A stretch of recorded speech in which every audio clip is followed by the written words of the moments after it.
This program has been made possible by a grant from the Alabama State Council on the Arts.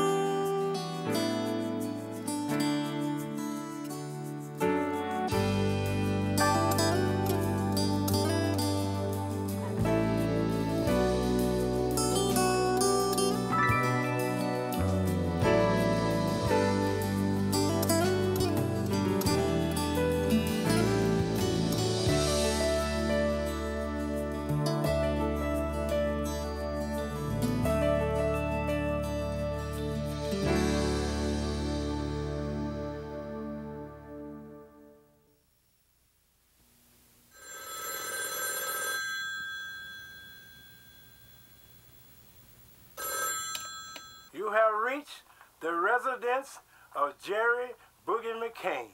So leave your name, your number, and the time you call, show up and I'll call you back.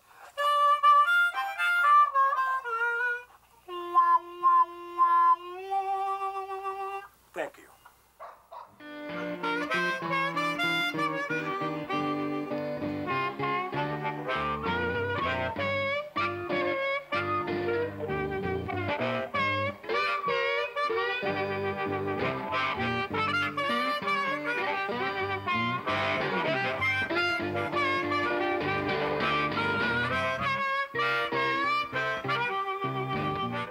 The blues is taboo, devil. That's devil music. People have been saying that for years, that the blues is the devil music. But you know who gave me the talent to play what I choose? God gave me the talent, because I never had a lesson in my life.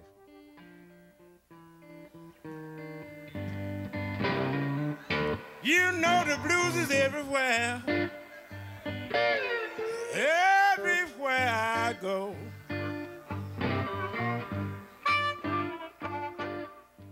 The blues is just like the law. You know when they said nobody's above the law, nobody's above the blues. Because sooner or later, you will have the blues. You know the blues rob me of my happiness. Now I'm afraid to go to my door.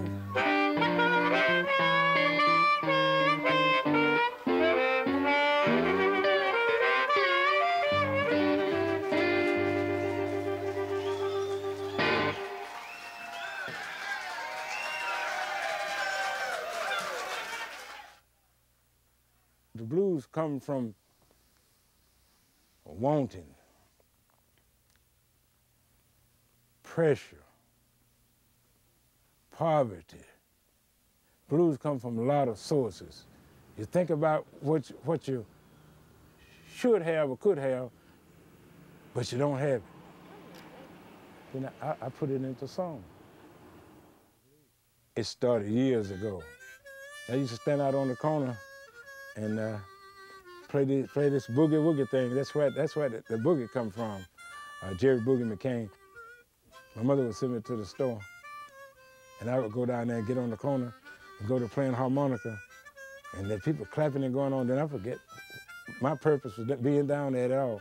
And when I get back home, my mother would say, "Boy, where is you been?"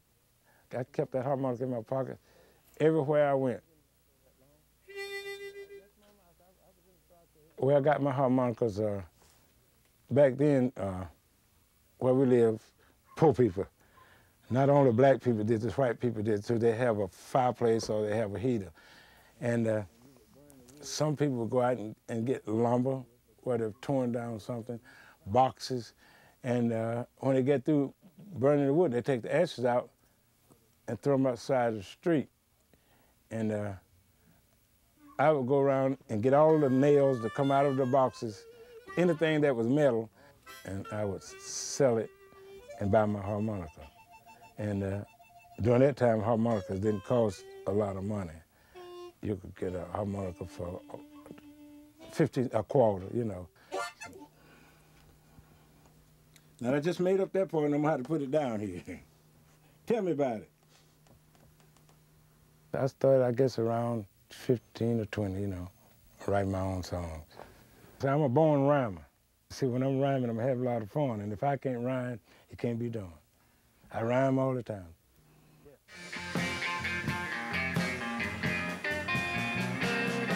To walk by the clock won't tell time. To walk through the college, professor lose his mind 'cause she's tough. Everyone knows she's tough. There's not a blues band in the world worth their salt that hasn't cut their teeth playing that song. It's a classic. Baby's tough, she's rough and tough.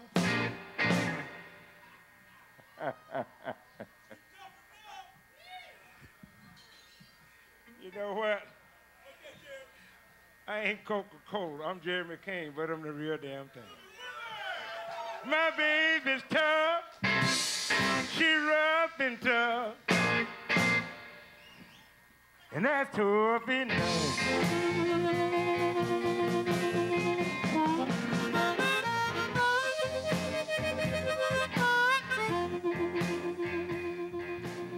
The best harmonica players today would tell you that he's an incredibly influential figure. He is able to just say so much more with so few notes, and the choice of notes that he does is just amazing. He's one of the best.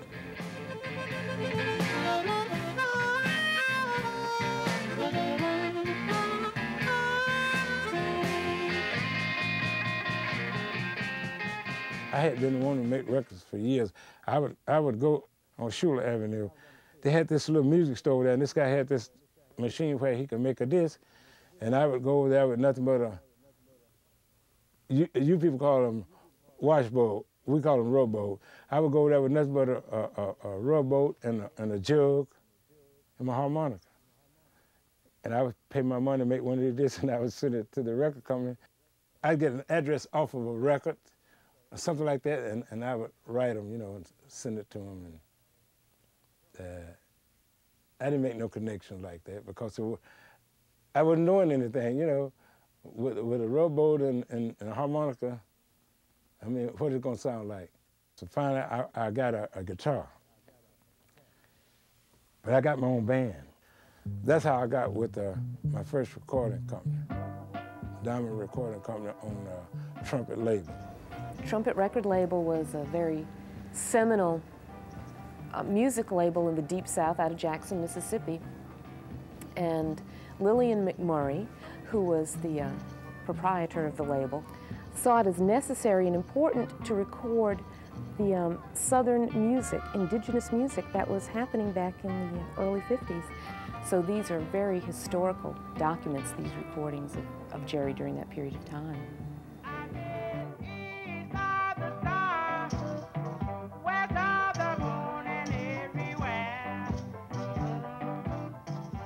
I think this was during the time, pretty close around there, Emmett Till had gotten killed, you know, for whistling at a white lady, you know. And we go down to record. This is a big furniture store with the big columns in the building, you know. And I had to prop up against one of these columns to keep from shaking. Because, see, all this going through my mind, but they're hanging black people.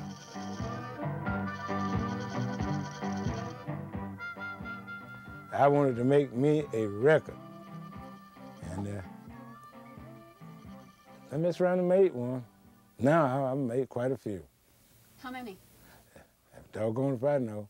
I've been to so many studios, I lost count.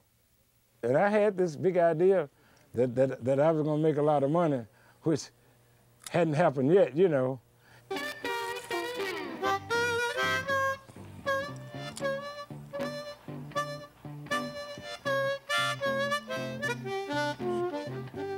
If I go to fish and sit here for so long, if I don't get no bites or do nothing, then I gotta go somewhere else. That's the same way about recording.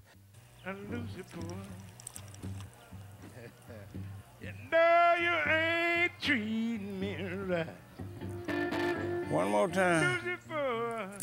that I'm gonna change.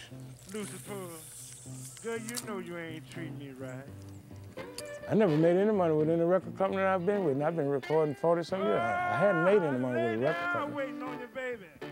Where I make my little coins is going out on the road playing, and every penny you make out on the road, you're gonna have to put it to good use.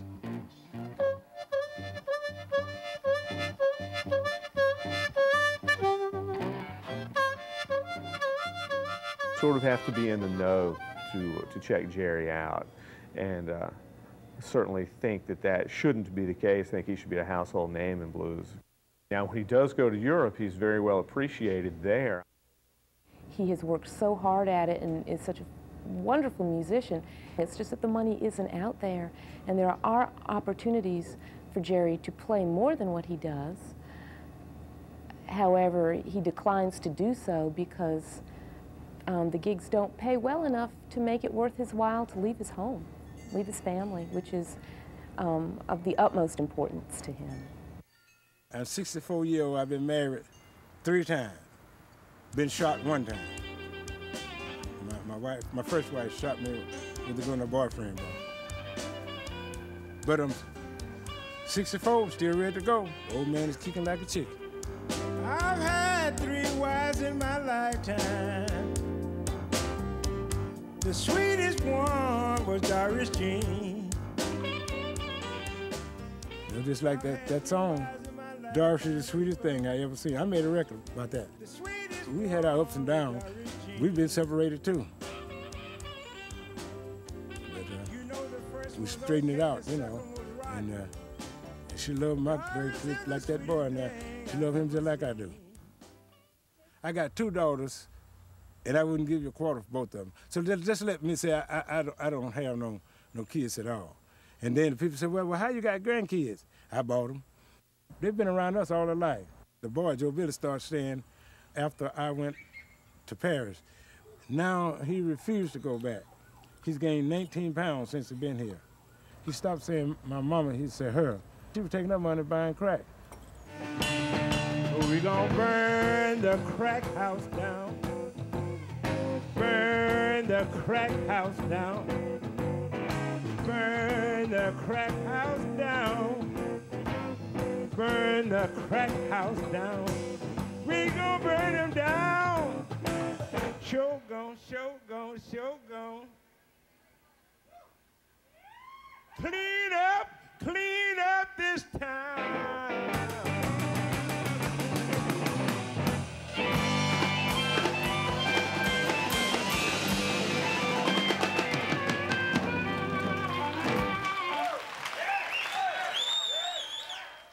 Most of all the songs I write, it's gonna have to have some kind of meaning, tell some kind of story. I just don't write songs just to be writing a song. You know, I watch a lot of TV, but late at night, here's this commercial, come on. Where this chick standing there with this little short thing on top of my, call me sometime. And I just get sick of that, John. So I wrote this song.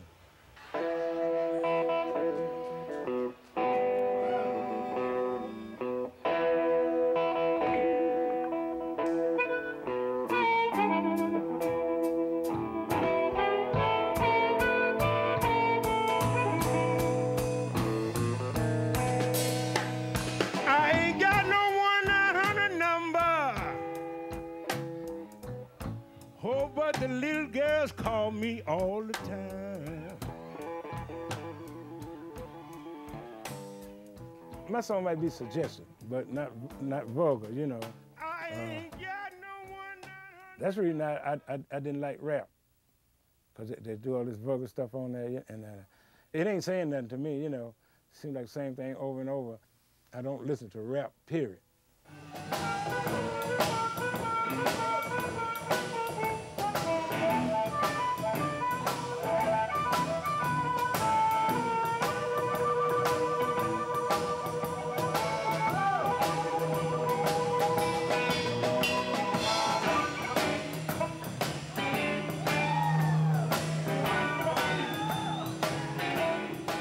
One thing I didn't like years ago when they come out with the album and all that stuff and people went crazy over it, called Jesus Christ Superstar.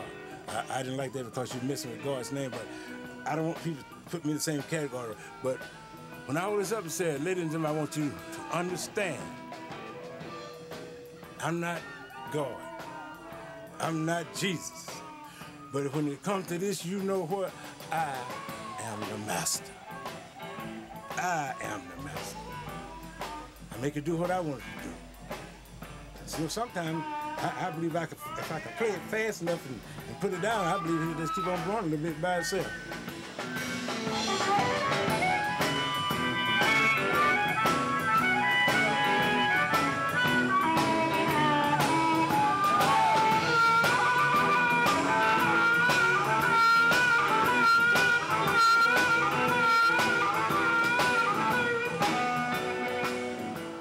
Have the feeling. I have to look out there and see all the people out there and they look like they're enjoying themselves, and then I go into my act.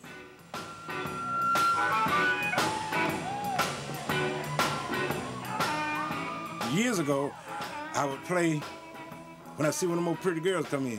See, but I can't do that no more. See, I'm married, been married 3 times, been shot once by my first wife, so I don't want to get shot again, you know. So I don't look out there for no pretty girl. I look out there for a crowd. When I see a big crowd, it just goes all over me.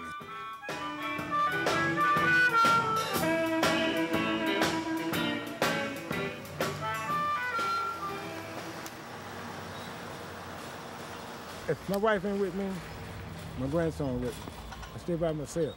You'll never see me with a crowd of people. I don't have no visitors. Every now and then.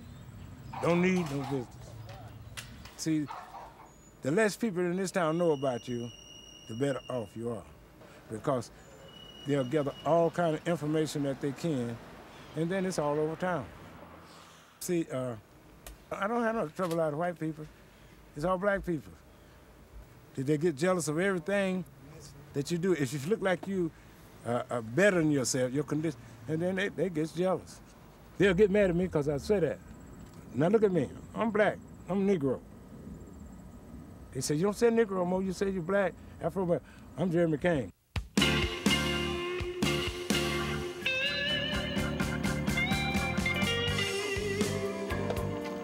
You know, it looks just like I'm gonna have to put something in somebody's mouth to stop them from talking so much.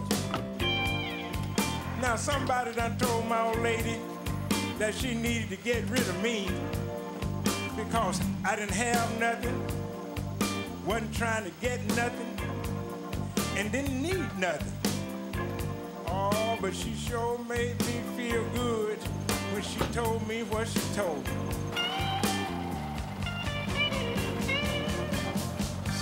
He don't need no money. I love the way the man mow my lawn. He don't need no money. Me and Jerry been married about 27 years. Fun all the time. He always got something funny to say.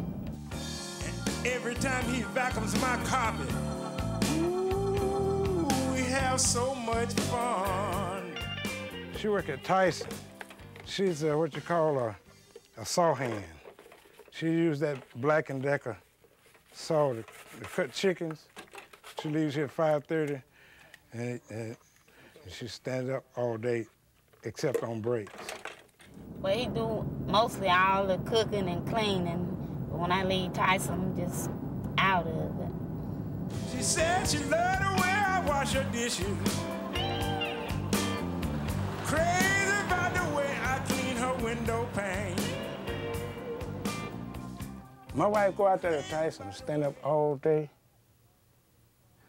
And I ain't doing nothing but riding around in the car, go home, write songs and stuff like that. And I can't wash dishes. I can't cook. Then I ain't no man. I'm what a man is supposed to be. Have mercy. I done got me a song. Got me a song. I ain't no man, yo. I'm just what a man is supposed to be. I don't think I'm gonna lay around here and sit on my butt. and let a good woman take care of me. Oh, have mercy. Yes, sir. So people look at you, but I don't care what they say. See, I'm at home, you know, and I'm taking care of business at home.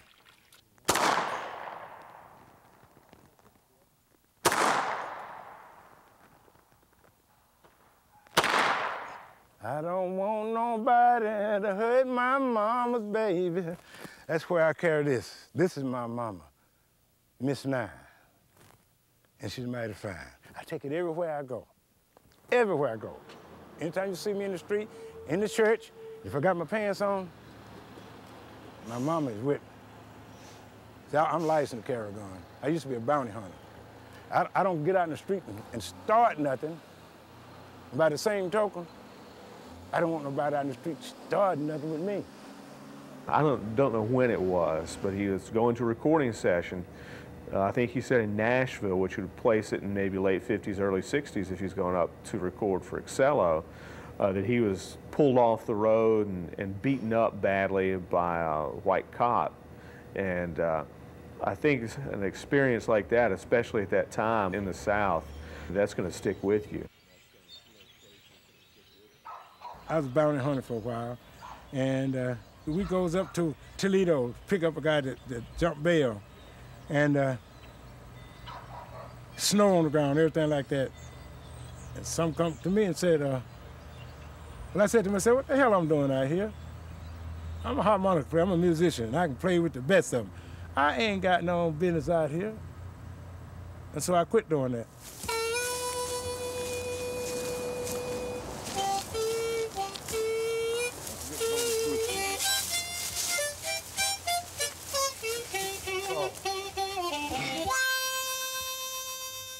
Now that's yellow root. This is the stem. Okay, tell you what I want you to do. Now you find me a piece over there. You find me, get your, now you find me a piece over there and you dig it.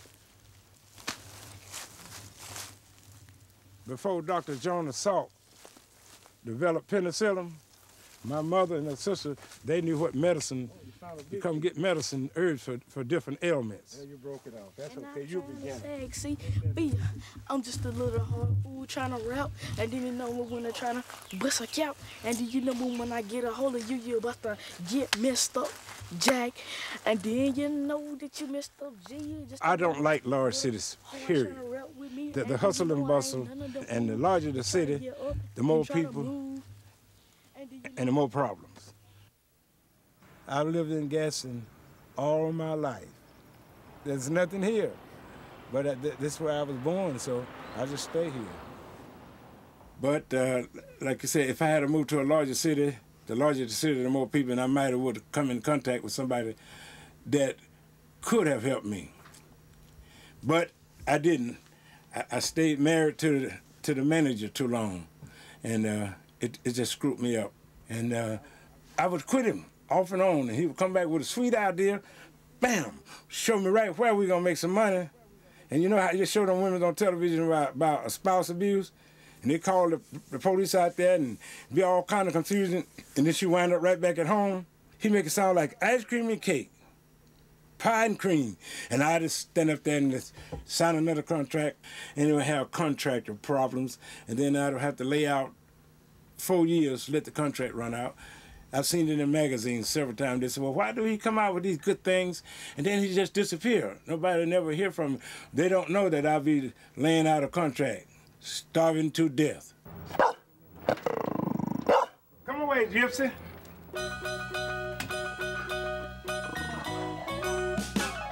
I want to be your Santa Claus.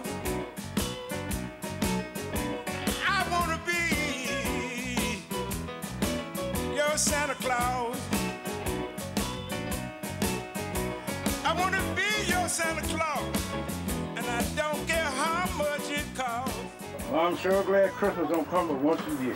Now you give me a little hug, you give me a little kiss, I'll get the rest later, baby.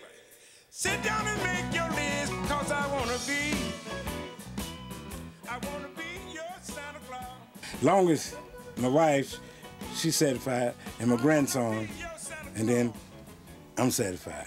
Whether I got 1 penny or $1 million, if I ain't got nothing, if I be walking and talking, Christmas gonna be mighty fine with me. I just make songs up all the time. If I could be able to walk and talk, Christmas gonna be fine. I ain't trying to pull no scam, trying to pull no trick. And you can call me Santa Claus, or you can call me Saint Nick. Just let me be. Let me be your Santa Claus. I try to be honest, and I try to be fair. I've been making records 44 years, now but damn look like I ain't getting nowhere. But I ain't gonna give up, do you hear what I say?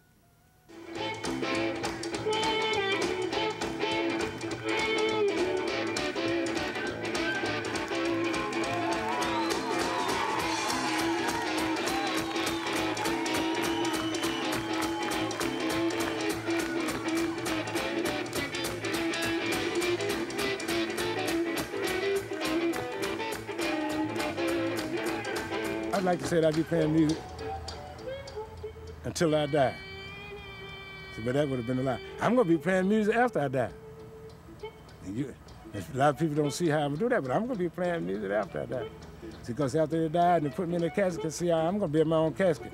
I'm going to have a case in there for my harmonicas. And see, every Saturday, I'm going to have a graveyard party. I'm going to have a graveyard party. I'm going to wake everybody up.